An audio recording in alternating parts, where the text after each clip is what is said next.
National lines ஆர்கனைசேஷனை சேர்ந்தவங்க. எங்களுடைய நோக்கம் உலகம் முழுவதும் இருக்கக்கூடிய மனிதர்களிடம் நட்புறவோடு பழக வேண்டும். மனித இனம் முழுமையும் முழு சுகாதாரத்தோடு முழு பாதுகாப்போடு அனைவரும் அனைத்தும் பெற்று சுகமாக வாழ வேண்டும். இதான் எங்களுடைய நோக்கம்.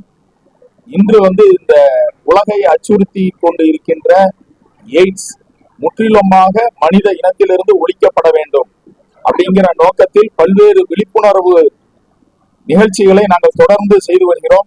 எய்ட்ஸ் பாதித்தவர்களுக்கு தேவைப்படுகிற மருத்துவ உதவிகளையும் அவர்களும் வாழ்வில் எந்த சிரமமும் இன்றி வாழ வேண்டும் என்ற நோக்கத்திலும் நாங்கள் செயல்பட்டு கொண்டிருக்கின்றோம்.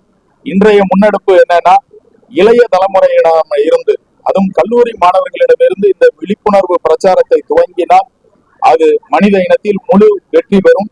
மனித இனத்திலிருந்தே முற்றிலுமாக HIV தொற்று அழித்து ஒழிக்கப்படும் என்ற நம்பிக்கை எங்களுக்கு இருக்கிறது.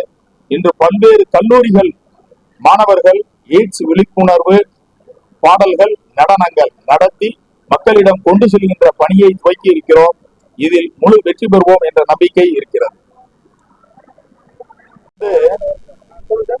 பெரியம்மை நோய் ஒரு 1970 காலங்களில் பெரிய தாக்கத்தை ஏற்படுத்தி கொத்து கொத்தாக மனித உயிர்களை அழித்தொழித்த காலம் இருந்தது. பெரியம்மைக்கு எதிரான விழிப்புணர்வு நம் மக்களிடம் பரவுவதற்கு ஒரு கடின சூழ்நிலை இருந்தது. பெரியம்மை ஒரு நோய் தொற்றுன்னு கூட மக்கள் எடுத்துக்கொள்ளாமல் ஒரு தெய்வ குற்றம், அம்மனின் விளையாட்டு அப்படிலாம் இருந்தாங்க. ஆனால் 1975 காலகட்டத்திற்கு பின்பு முற்றிலுமாக பெரியம்மை அழித்து ஒழிக்கப்பட்டுள்ளது. அதே போன்று மனித இனத்திலிருந்து இந்த தொற்று ஒழிக்கப்படும் காலம் மிக விரைவில் வரும்.